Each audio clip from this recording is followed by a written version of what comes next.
Les quiero dar la bienvenida a ustedes por haber venido y también a quienes están en sus casas por venir a participar en esta segunda charla, la cual se llama, como ya vieron en los flyers, Feminismo, Ideología y Ciencia, una disputa por el significado. La verdad es que este título es un poco diferente a todos los otros títulos que van a ver en las siguientes charlas. Por lo general, cuando nosotros hablamos de feminismo, tratamos de situarnos más bien en las discusiones políticas, en las políticas públicas, o bien en la historia del feminismo y rara vez historia de la mujer. Muchas veces se tratan de salir un poco de ese marco, pero la verdad es que quisimos hacer una charla que tuviera sentido respecto a las discusiones de la actualidad. ¿Y por qué ocurrió esto?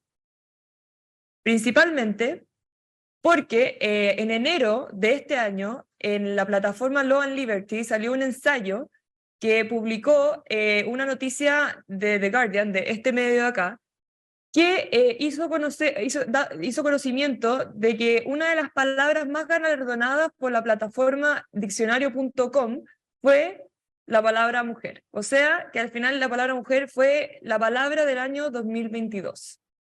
Y bueno, y obviamente este medio fue a preguntarle a la plataforma por qué ellos creían que había sido eso, a lo que solamente pudieron responderles que habían periodos, sobre todo dentro de la política, que hacían que las búsquedas por la palabra mujer se dispararan.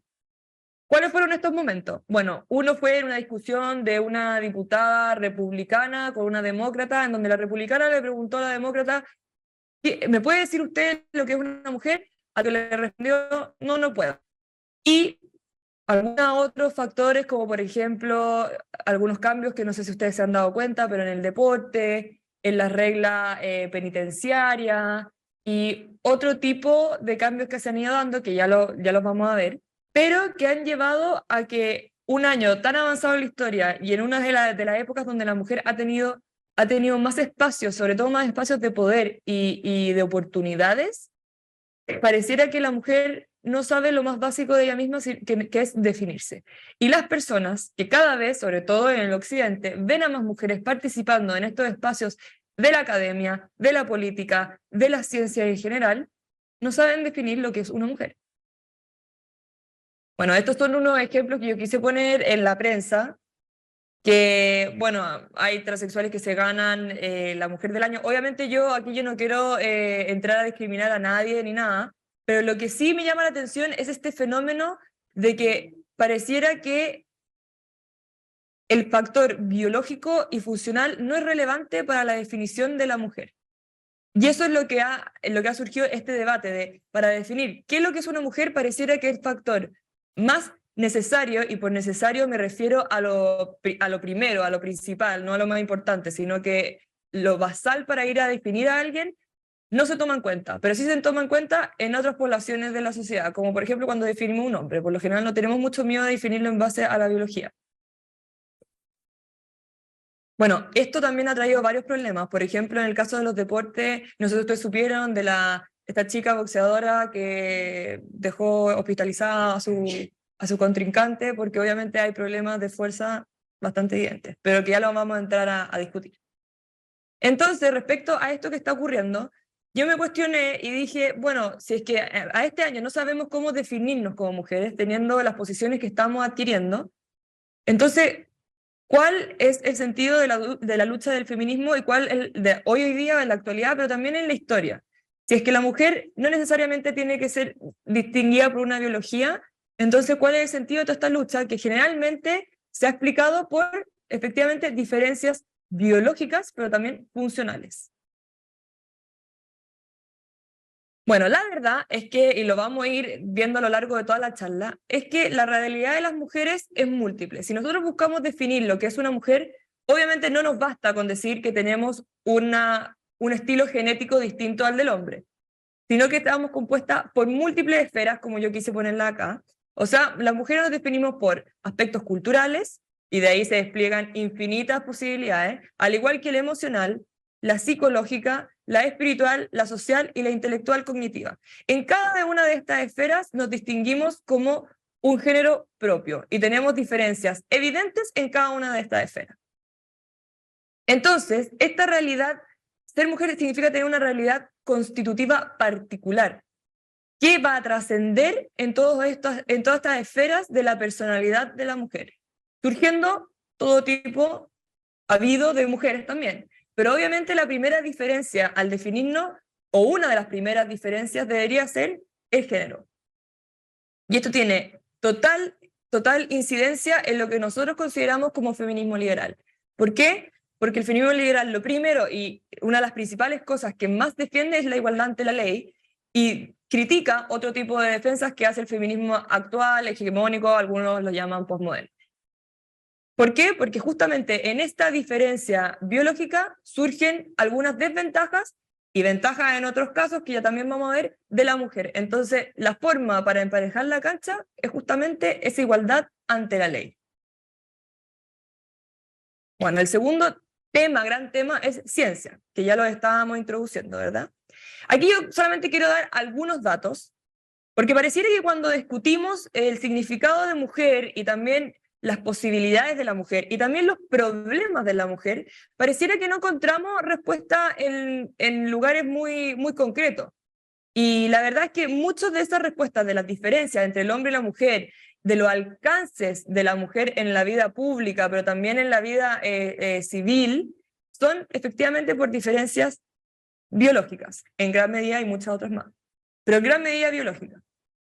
Por ejemplo, aquí vemos algunos estudios del The Economist en 2017 que publicó que en Estados Unidos, en Gran Bretaña y en otros países europeos, los sueldos eran iguales, siendo que cuando las mujeres trabajaban en los mismos puestos y con la misma cantidad de horas de trabajo.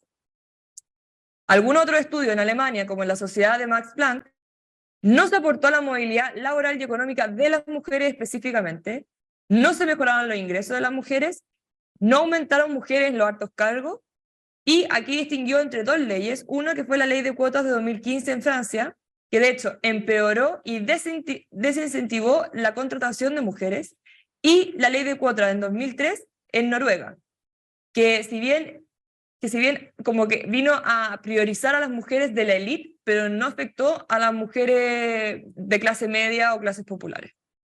O sea, las mujeres que estaban altamente calificadas sí veían cierto avance en su carrera, pero no fue a un nivel estadístico poblacional demasiado significativo. Y por otro lado, en el Departamento de Trabajo de Estados Unidos, establecieron otro tipo de índices para ir a mirar esta brecha salarial, por ejemplo. Y dijeron que las principales diferencias o las explicaciones de esta gran brecha salarial que existía eran, en primer lugar, por la ocupación que tenían. Esto también lo vamos a ver más adelante. Pero las mujeres, por lo general, y tendencialmente, no estoy diciendo que todas las mujeres elijan estos cargos, obviamente que no, pero tendencialmente las mujeres eligen ocupaciones distintas. El desarrollo de capital humano. En este sentido se va a relacionar con el punto que viene después, que es la revolución tecnológica, en donde abrió un campo de trabajo que integró el área de servicios, en donde las mujeres más nos destacamos. Entonces, eso vino a aportar mucho a la inserción laboral femenina. Luego, la experiencia laboral. En muchos casos las mujeres, y que también tiene que ver con el siguiente punto, que es la interrupción laboral, las mujeres tienden a interrumpir más sus carreras, en más años. Entonces, al final de la vida tienen menos años trabajados en general. Y otro caso también es la maternidad. Pero vamos a explicar después por qué por lo general las mujeres van interrumpiendo su carrera. Y mucha gente dice que es por la maternidad, como lo dijo este estudio, pero otros estudios demuestran que, aunque no sea la maternidad el primer caso, vamos a ver que aún así interrumpen o bajan sus horas laborales. A pesar de no tener hijos, a pesar de tener hijos que están en la universidad o que ya no dependen de ella. Bueno, en la siguiente explicación yo me voy a basar en el trabajo de Susan Pinker, que es una psicóloga del desarrollo, y para quienes no saben lo que es una psicóloga del desarrollo, son psicólogos que investigan los distintos hitos a lo largo de la vida. Entonces ellos van a ir a determinar cuál es la normal de hitos a lo largo de distintas etapas, ya sea primera infancia, adolescencia, adultez, etc. Entonces ellos establecen las diferencias y ella se empezó a dar cuenta de que en la primera infancia y sobre todo en los primeros años escolares existían muchas diferencias entre los niños y las niñas. Y también hipotetizó de que las mujeres tenían bastantes ventajas biológicas en torno al aprendizaje, las niñas. sobre todo en disciplina, en todo lo que es aprendizaje en la escuela, que es todo un ítem, y también vio que en la adolescencia estas mismas niñas traducían menos problemas conductuales. Una de las grandes explicaciones es porque los niños en general tienden a tener más problemas atencionales, pero también son más impulsivos, tienen menos capacidad de autocontrol. Y eso también se ve mucho en la adolescencia cuando tienen problemas, por ejemplo, con la ley, con el consumo de sustancias, y esas estadísticas la verdad es que siguen y se han mantenido. O sea, los hombres tienen mayores índices de terminar en prisión, por lo general, de cometer suicidio y de abusar de sustancias. Y luego da un dato que dice que los problemas de aprendizaje, los trastornos por el déficit atencional, los trastornos del espectro autista, son 4 veces más comunes en niños que en niñas, y la ansiedad y la depresión son el doble que en las niñas. O sea, lo que propone Susan Pinker dice que aparentemente, quizás la historia no estaba muy de acuerdo, pero aparentemente, biológicamente, las mujeres son más fuertes en el sentido de el aprendizaje y el desarrollo cognitivo intelectual, pero también conductual. Y también unos datos que da que son muy interesantes. Susan Pinker explica que inclusive cuando son embriones, el embrión hembra es más fuerte que el embrión, en el fondo, varón.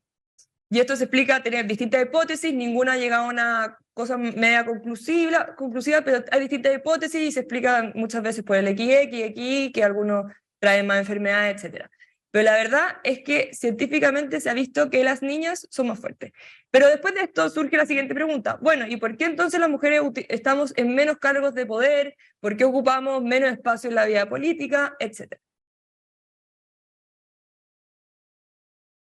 Bueno, aquí hay otra diferencia, que es en el coeficiente intelectual, que al final lo que muestran estas estadísticas, estas también son de la Susan Pinker, que hablan que al final los hombres van más hacia los extremos. Esto yo no sé si lo han visto, pero es bastante típica esta estadística, que dice que en el fondo ni los hombres ni las mujeres son más inteligentes unos de otros, pero sí los hombres se sitúan más en los extremos. Es decir, hay más hombres genios y más hombres bajo el CI de lo normal que las mujeres. Las mujeres tienden a ser más homogéneas.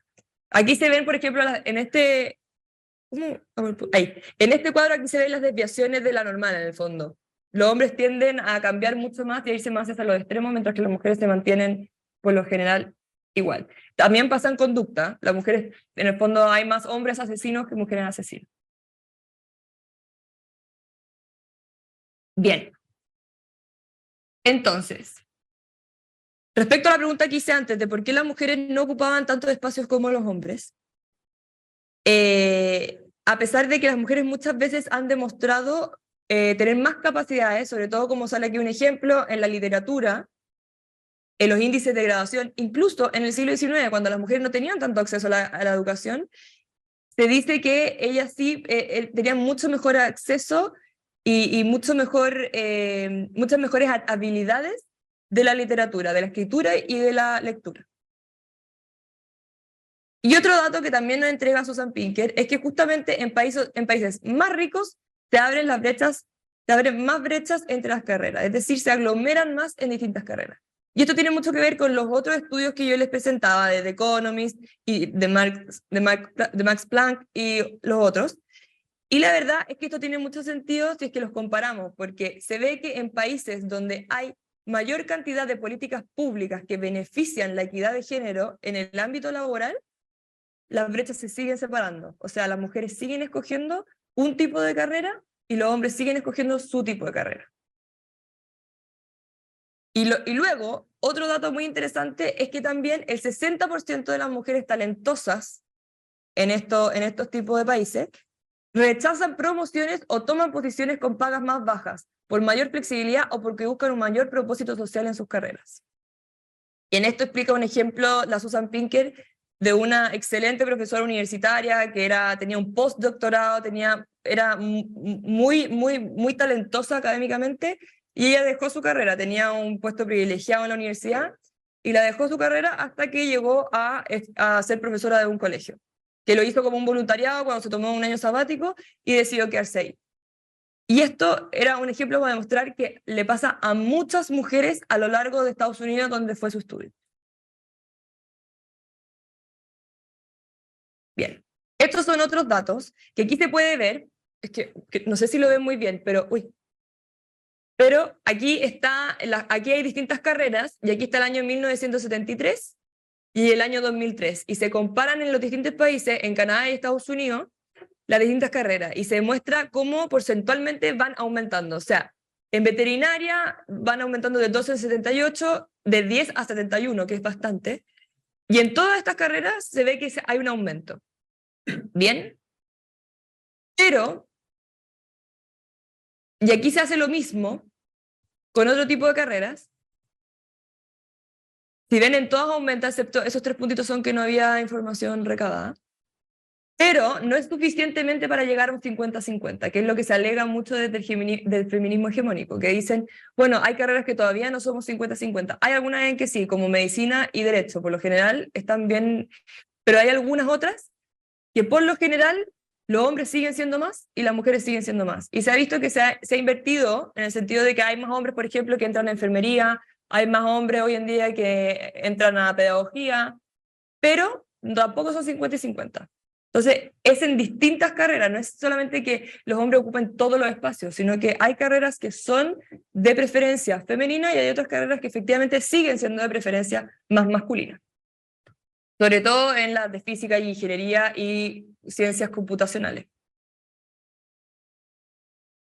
Bueno, aquí también sale la equidad de género en carrera, el enrolamiento femenino en ingeniería, por ejemplo, no sobrepasa el 20%. A pesar de tener becas, a pesar de tener incentivos y todo. Y aquí es donde nosotros entramos a preguntarnos por la parte ideológica de esta discusión. Porque yo no sé si ustedes se han dado cuenta, pero las explicaciones, ni siquiera de las feministas, sino que de sectores políticos respecto a las brechas salariales, a la participación femenina en las distintas áreas de la sociedad, la verdad es que no muchas veces tiene que ver con lo que yo les acabo de explicar, ¿verdad? O sea, yo no sé si ustedes han escuchado este tipo de explicaciones todo el tiempo en los medios y en los debates y en la discusión pública. Esto no es lo que se suele escuchar. Pero es que también hay un punto ideológico que viene a decir, y que tiene mucho que ver con lo que explicábamos, con el fenómeno que explicábamos al inicio de la charla, es que en la ideología al final lo que está instaurando es la creencia en que la mujer no ha alcanzado ciertos puestos por uno, por la definición que existe de ella misma como mujer, y dos, porque hay una gente en la sociedad que ha ido evitando su éxito, que es el hombre. Pero estos datos la verdad es que desmantelan un poco esa idea.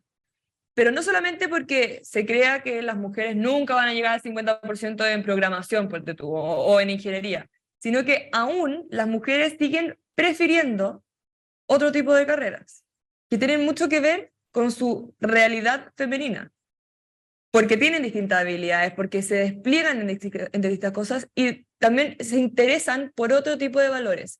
Una de las cosas que también se publicó en el estudio de Susan Pinker fue que preferían y valoraban el éxito de una manera muy distinta al hombre. El hombre, por lo general, tendía a valorar el éxito como algo económico y altos cargos. Y la mujer valoraba otro tipo de cosas de su trabajo, como la flexibilidad, pero también el interés vocacional de la carrera. O sea, una mujer puede soportar estar teniendo un sueldo un poco menor, siendo que está haciendo lo que le gusta. El hombre no tiene tanto esa tendencia, es mucho menor. Y además también hay otros aspectos y rasgos de personalidad entre hombres y mujeres que el hombre por lo general tiende a tener una competitividad un poco más agresiva. Con agresiva me refiero a que tiende a externalizar y a pelear por algo que está buscando. Las mujeres también somos competitivas, pero no es necesariamente agresiva, sino que competimos con distintos tipos de dinámicas, porque también buscamos, aparentemente, cosas muy distintas en el mundo laboral.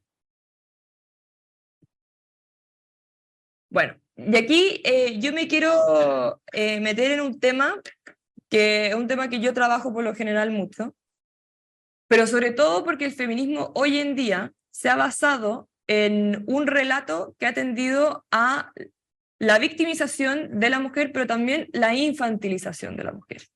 Y esto para nosotros tiene muchísimo interés, para nosotros como institución, porque cuando uno victimiza y cuando uno infantiliza, lo primero que está haciendo es obviando la dignidad personal, pero también la libertad de ese agente, ese agente social, si le queremos llamar de una manera más científica. Entonces, este relato lo que va a hacer basarse en esta cultura de la victimización, como lo acuñaron dos autores, que es Campbell y Manning. Ellos hablan de que en el fondo, en la sociedad, ellos son sociólogos, y en la sociedad existe factores de control social. Y hay distintos tipos de tradiciones de control social, que sería, por ejemplo, la basada en el honor, que es cuando uno controla socialmente, por ejemplo, cuando se entra en conflicto. En sociedades, ¿cómo se entra en conflicto? Hay algunas que se en base al honor, hay otras que se en base a la dignidad, que es la más típica en Occidente, sobre todo. Pero también hay una tercera, dicen, que se está dando sobre todo hoy en día, se da en Occidente y sobre todo en países con niveles socioeconómicos altos, pero sobre todo dice que se está dando en esa época, cuando escribieron estos ensayos, que fue en 2014 y en 2016, y que fueron bastante pioneros en ese minuto, decían que se estaba dando sobre todo en las poblaciones de las universitarias, de los jóvenes universitarios, que era cuando empezó a surgir esta idea de las microagresiones. Y entonces él instaura esta tercera forma de control social, que va a decir que es esta cultura de la victimización. O sea, uno puede controlar por el honor, en base a la dignidad y mediante la victimización. Entonces, ¿cómo conseguimos este control social? Que basado en la victimización de algunos grupos o de algunos miembros de ciertos grupos, se considera al dominador, al que domina la sociedad, como la peor desviación de dicho grupo social. Entonces se utiliza la victimización como mecanismo de generador de empatía y de aglutinación de ese grupo. En el fondo, lo que hace es que yo le atribuyo ciertas características a ciertos grupos, y lo que yo hago es que entro en un conflicto con otro grupo que no pertenece, y ¿qué consigo? Consigo que al final exista más empatía con este primer grupo, que fue el que tiene rasgos de victimización. Entonces, de esta forma, el grupo victimizado, en el fondo, lo que logra, a todo esto, los estudios de psicología social y sociología tienen estos términos medios complejos, pero que hablan como si las personas a las que se estudia estuvieran haciendo todo intencionalmente, y no es así. La mayoría de las veces, los fenómenos que nosotros estudiamos están siendo de manera inconsciente o no necesariamente en plena atención. Muchos de estos se hacen por relaciones y muchas veces son bastante poco consciente. Entonces no es que la persona realmente como que diga me voy a victimizar, algunas sí, pero algunas otras lo aprenden, y muchas personas mediante un relato consistente se van creyendo parte de ese grupo. Entonces como que se mueven con esta ola. Entonces, ¿qué ocurre con este grupo victimizado? Para ellos poder fortalecer sus cualidades y darse valor interno, estos agraviados, dice el estudio, enfatizan la opresión y la marginalización social, que está impuesta obviamente por estos dominadores que son los que los victimizan. Y obviamente, esto viene de una tradición algo dialéctica, de que hay una persona que es un opresor y otra que es un oprimido, pero van más allá, porque esta cultura de la victimización consigue más cosas, consigue ganancias de ser este grupo de una víctima. Y por eso en ese estudio dicen que esta cultura de la victimización logran que la víctima obtenga un estatus moral. O sea, que por el hecho de pertenecer a un grupo que ha sido victimizado, que puede haber sido victimizado en la realidad, pero no lo se perpetúa esa victimización necesariamente, pero por el simple hecho de pertenecer a ese grupo, tiene más validez moral. Es decir, que si hace algo malo, bueno, se le perdona, porque pobrecito, o también son capaces de acceder a ciertos privilegios que a otras personas no se le dan, como por ejemplo remuneraciones o pagos históricos o perdonazos y cosas por el estilo. Que cada vez lo escuchamos más, yo no sé si lo han escuchado últimamente, pero no. Sí. Y bueno, entonces el ser víctima tiene ciertas ganancias. Entonces esto hace que se perpetúen en un grupo de victimización. ¿Y por qué yo traigo este tema? de las microagresiones, y que esto es un estudio de microagresiones en las universidades, pero tiene mucho que ver con lo que está ocurriendo hoy en día con la cuestión de la mujer, más allá de feminismo, porque cuestión de la mujer da cuenta de las problemáticas de las mujeres que las primeras feministas intentaron solucionar, y que hoy en día se usa el nombre feminismo, pero que ese concepto tiene mucha carga muy politizada y muy colectivizada del término. Entonces, me voy a referir a la cuestión de la mujer para hablar un poco de la problemática de las mujeres, y que se ha presentado esta cultura de la victimización para intentar solucionarlas, cuando no es la mejor forma, porque efectivamente esta cultura de la victimización, como ya hemos visto, no se basa en la realidad de las mujeres para solucionar sus problemas, sino que se basa en un relato que busca culpables donde no necesariamente tienen que haberlos. Pero el segundo problema también ha sido de que efectivamente al considerar a la mujer y su definición como un mero constructo social, se ha perdido la esencia de quién es ese sujeto que ellas están buscando defender, que es la mujer. Entonces, cuando olvidamos qué es esta mujer y por qué es distinta del hombre, olvidamos también su defensa, que es en dignidad y en igualdad ante la ley, que es lo que buscaba en un principio el liberalismo al apoyar este movimiento. Por eso, esta cultura de la victimización es tan negativa también para el discurso feminista, si se quiere, porque lo que hace es que deja a la mujer desvalida de sus propias herramientas y la hace someterse a esta estructura que hoy en día es más bien política y no le permite a ella decidir sobre sí misma, en el fondo. O sea, lo que están buscando es darle definición a la mujer cuando ella debería tenerlas por sí misma.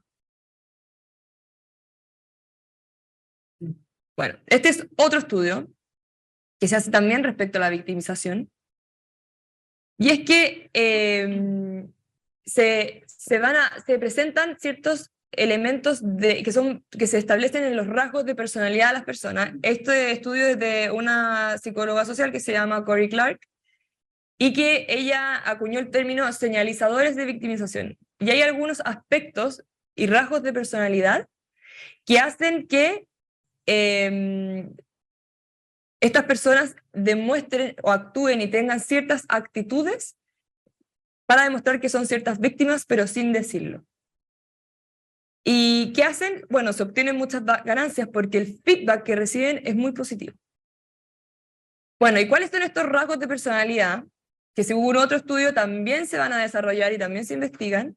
Son que tienen estas personas que son estos señalizadores de victimización, tienen un estilo atribucional externalizante. Esto significa, yo no sé si aquí hay alguien que estudie psicología, pero para los que no, eso significa que el locus de control está afuera. Es decir, la responsabilidad de lo que a mí me está ocurriendo está afuera. El típico ejemplo de psicología social es el profesor me puso el 1 y yo me saqué el 7. O sea, el me puso el 1 es externalizante y me saqué el 7 es internalizante. Bueno, estas personas tienden a tener un estilo atribucional externalizante, por lo cual las cosas que le pasan en su vida, sobre todo las negativas, tienen su responsabilidad afuera, en otro que no sea yo. Luego, son personas que también buscan reconocimiento externo de la propia victimización, pero no solamente en grupos sociales, sino que también en instituciones y en movimientos culturales. Tienen sentimientos de superioridad moral y les falta empatía para el sufrimiento ajeno, porque siempre están imponiendo su propio sufrimiento, que puede ser real, al sufrimiento de los demás. Y una de las frases de este estudio que concluye la autora es que ser víctima efectivamente genera poder. ¿Y por qué yo quise... este título está mal, pero es La victimización y sus ganancias. ¿Y por qué yo lo quise incluir este estudio en este tipo de charla y en relación al significado y a la ideología? Porque efectivamente el no tener una definición clara de quién es la mujer y qué es lo que busca y por qué tiene los problemas que tiene, va a generar ciertas ganancias que permiten que la mujer no necesariamente tenga que solucionar sus problemas reales y externalice ese problema y alguien se lo solucione. Pero todos sabemos que eso no ocurre. Entonces, por eso los estudios son tan evidentes cuando se demuestra que las mujeres no entran a ciertos trabajos, no asumen a ciertos cargos y de hecho se retiran de ellos porque simplemente esta realidad no necesariamente es coherente con lo que ellas buscan y con lo que ellas desean laboralmente. Y ese yo creo que ha sido el principal error de este feminismo más bien hegemónico posmoderno, porque ha asumido una realidad femenina que no necesariamente es verdadera o es real. Y un poco también ha explicado los problemas de la mujer como algo meramente de construcción social, lo cual tampoco es real. Efectivamente, la cultura va cambiando y hay momentos de gran aporte hacia la mujer, pero no es solamente eso. La gracia de todos estos movimientos efectivamente han sido de que han permitido también a la mujer poder elegir y optar. Pero hoy en día estamos viendo que ocurren cosas inversas, que es cuando hay tanta influencia pública en este tipo de decisiones, ocurre eso, totalmente lo contrario. O sea, se abren las brechas, se eligen cosas distintas y se buscan otro tipo de caminos. Entonces, no necesariamente buscar cuotas o buscar privilegios para integrar a las mujeres necesariamente las vayan a incentivar a que realmente así lo hagan. Por esto es que yo propongo, por lo general, ir a ver cuáles son esas dificultades que están teniendo la mujer y por qué se producen esas dificultades, o si efectivamente estas decisiones están hechas en base a dificultades o problemas que están encontrándose en el camino. Quizás muchas veces no estamos eligiendo cosas porque no están obstaculizando, sino que muchas veces puede ser por algo que efectivamente nosotras creamos acorde a quienes somos y a las cosas que nosotros aspiremos en la vida. Y por eso esta discusión para mí es más profunda de lo que parece, más allá de una cosa un poco politiquera de ser mujer o hombre, un constructo social, es una forma de opresión, es una forma de limitar a la mujer, porque cuando le quitamos esa definición real de la mujer, que tiene, como ya expliqué, muchísimas aristas, sí tiene una función que es constitutiva muy particular de ella misma. Y desde ahí recién podríamos llegar a entender las decisiones que la mujer toma. Gracias, Antonia. Bueno, vamos a darle un fuerte aplauso a Antonia por la presentación que nos hizo.